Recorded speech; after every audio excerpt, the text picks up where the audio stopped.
I'm Jessica Chobot. I take all my pictures with an iPad. That's not true, Mike. And this is Nerdist News. Apple held their March town hall event today, and what did they reveal? Well, we've got a $50 price reduction on the Apple Watch, a medium-sized iPad Pro, I guess an iOS update, and remember when Apple made iPhones really big, like the 6S Plus that I have? Well, here comes the biggest news of the show. Apple's making them small again, too, or something like that.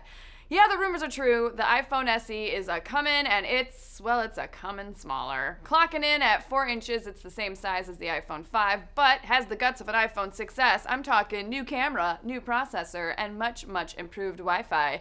It's also cheaper than the current run of iPhone 6Ss at $400 for the 16 gig and $500 for the 64 gig. Oh, but no 3D touch? Yippee, I guess. But is this a good attempt to offer more choice and affordability for the iPhone lineup, or just some weird, unfocused backpedaling by a company that's starting to get a little left behind? I don't know, so let's break it down.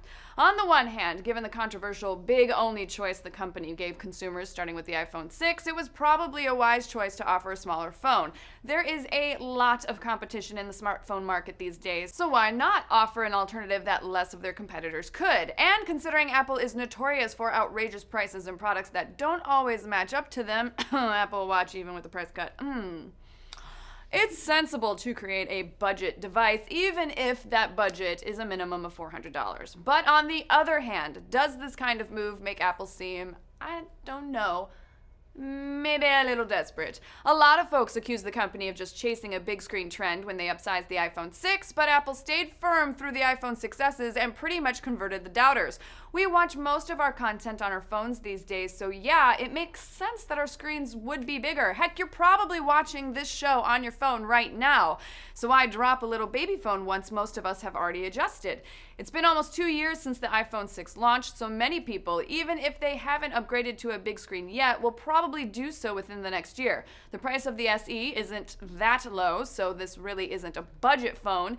So in the end, it just makes Apple look a little bit wishy-washy about their vision for the iPhone, especially with the iPad Pro now featuring a smaller version of its own alongside the iPad Mini and the iPad Air.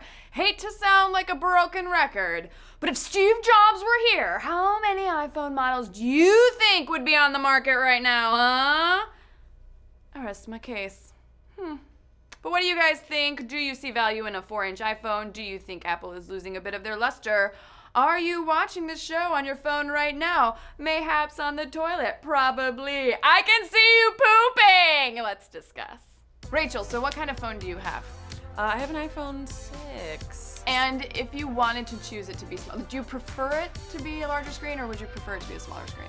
I like it the way it is. I don't have the 6 Plus, which feels too big, but honestly, if it works and is fast, that's really all I care about. You know, so I've got the 6S Plus, and I actually like it that large. I mean, I can't, it's cumbersome to a certain extent, but the great thing is I don't even carry around an iPad or a laptop anymore. I literally use everything on there, watch all our videos on there. It's one of those things I think it depends on your lifestyle.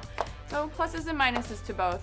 Now WonderCon is coming up this very weekend. Yeah. What have we got planned over at the Nerdist booth? Oh my gosh, well, we're going to be at booth 1631 the whole weekend. We'll have meet and greets, we'll have signings, we have merch up for sale, and we'll be on panels all weekend. Nerdist Science, Nerdist TV, Nerdist Gaming, Nerdist News Live, bunch of podcasts, and the Nerdist panel on Sunday hosted by Chris Hardwick with a Q&A for the audience. It's going to be awesome. Come join us there. Find out all the details at Nerdist.com.